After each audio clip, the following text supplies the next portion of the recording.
اور ان لوگوں کو خوشخبری سنا دیجیے جو ایمان لائے اور جنہوں نے نیک عمل انجام دیے کہ ان کے لیے بہشت کے باغات ہیں جن کے نیچے نہریں جاری ہوں گی۔ اس میں سے جب بھی کوئی پھل کھانے کو ملے گا تو وہ کہیں گے یہ تو وہی ہے جو اس سے پہلے بھی مل چکا ہے، حالانکہ انہیں ملتا جلتا دیا گیا ہے، اور ان کے لیے جنت میں پاک بیویاں ہوں گی اور وہ اس میں ہمیشہ رہیں گے۔ اللہ کسی مثال کے پیش کرنے سے نہیں شرماتا،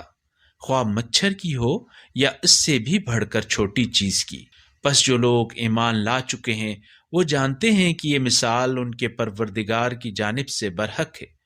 لیکن کفر اختیار کرنے والے کہتے رہیں گے کہ اس مثال سے اللہ کا کیا مقصد ہے؟ اللہ اس سے بہت سوں کو گمراہ کر دیتا ہے اور بہت سوں کو ہدایت کرتا ہے، اور وہ اس کے ذریعے صرف بدعمال لوگوں کو گمراہی میں ڈالتا ہے۔